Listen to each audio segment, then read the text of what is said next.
how many? It's a nice one. 5.9, 59 milliliter. Yeah. All right. Okay. The way I always got to begin these things is by making sure I have your name on tape. So Okay. Tell me your first and last name and your title. My name is Reverend Don Sanders, and I'm from here in the Bay Area, from San Francisco. I lived here in Oakland for a while. Now I'm in Palo Alto. And your son's name, let me get a correct pronunciation on it. His name is Laronte Stevenson. Yeah. He's 15 years old. When is his 16th birthday? His 16th birthday is next year, next June, June 6th.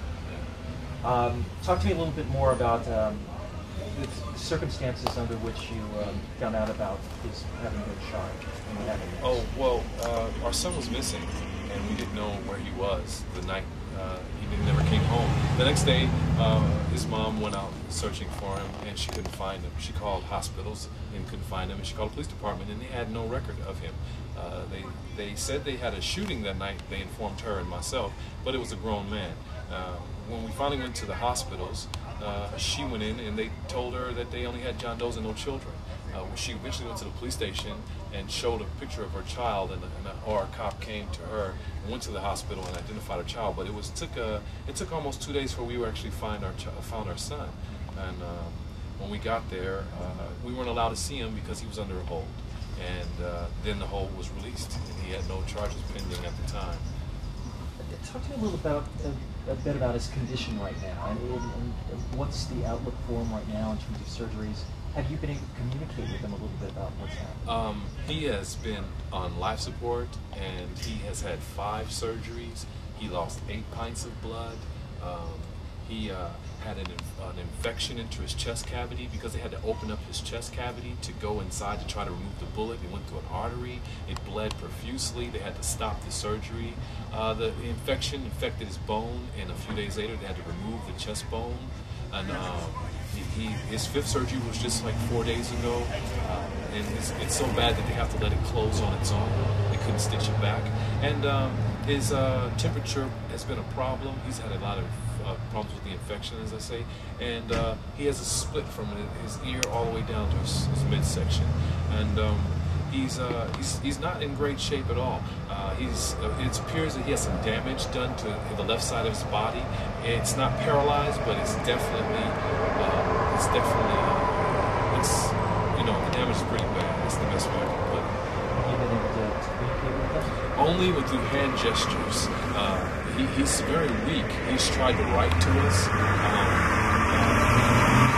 and it comes out the scribble. The other thing is that when we do know he's afraid of the police officers, you know that, and he doesn't want them to come into his room. And we just found out that they had come in the day or so ago. So he's very paranoid. Whatever happened, he's very afraid of them. What would you like to see happen next? As we were just saying, there's a couple of investigations going on. Yeah. One's an internal affairs investigation. Yeah. The DA may or may not receive charges Right. in regards to this case. Right. And there's also the police department's homicide investigation as well. Yeah. What are you anticipating, and what would you like to see happen? I'm anticipating justice to be prevailed in this situation. I know that the Oakland Police Department, for the most part, has had some exemplary performances here in the city, and on occasion some bad performances here. We know about the Riders case and different things like that. And I think that this may be a case where we may be a little disappointed in the police department's handling of the situation. Not the department, but the officers involved. What are the questions? The question is whether they shot my son without him actually drawing a weapon, or even if they recovered one. There's a question of if they actually recovered a weapon or if it's a plant. Honestly, I have to say that, and whether or not they really thought he had drugs in his mouth or running from them. My question, from what's not clear to me, is if they just shot my son in the back as opposed to shooting him running toward them with a gun. I'm wondering if they shot him in the back and if they're trying to cover it up. What are sort of the next steps that you'll take to try to get those answers? Well, from what I've done, I've only been able to contact victims groups of violence, and I've contacted, we've had conversations with Jesse Jackson over the matter, and Al Sharpton's people in New York City, and also the Pueblo organization here in Oakland, and another group called Youth Noise in San Francisco, and the Bayview, San Francisco Bayview.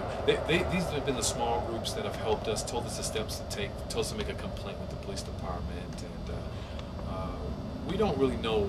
I don't really know all the steps to take to find out. So I'm just kind of at the mercy of the investigation of the officers and what they do, and our attorney what he finds out. Certainly, I mean, I'm not a parent, but obviously the feeling of the parent is, you know, no child deserves, you know, to receive a bullet. Yeah. You know, that said, do you have any indication from the past that your son may have been involved in anything involving guns or drugs? Well, I do know that my son did have a possession charge a little while back there, maybe a year or so ago.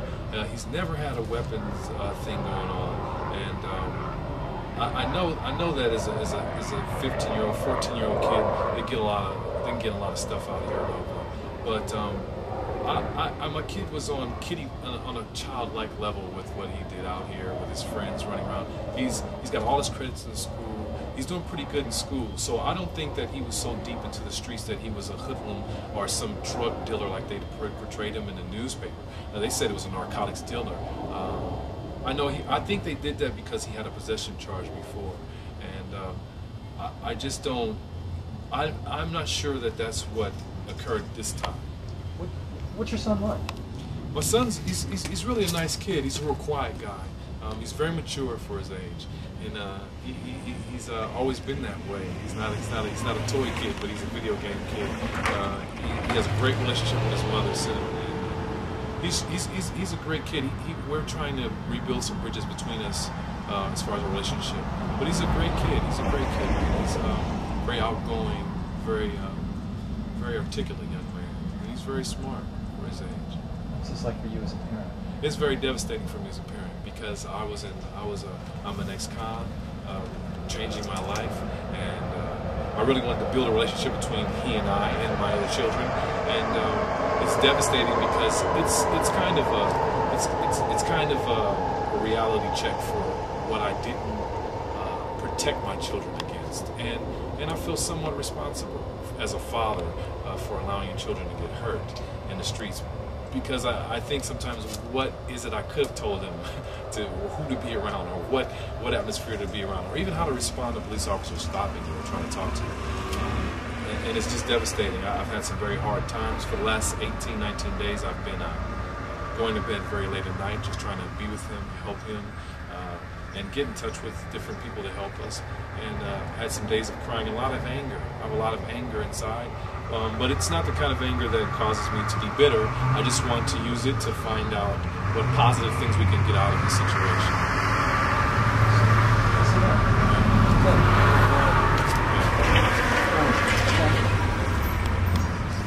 I was thinking I might get what you said, sort of a POV shot. Of sort of coming through here? Yeah. And the only other thing I thought of... I was careful, wasn't I careful? Okay. They didn't want me to be... Oh, yeah, I didn't say anything about the benefits. I didn't say anything about the benefits. Right. No, and I want to talk to you about that. Let me switch this off real quick. I saw that in your email. Contact info for that. Yeah. That was the main reason we did the press release, just to let people know that we're kind of in need of help for him. Mitch Caper started it for us. He built Lotus for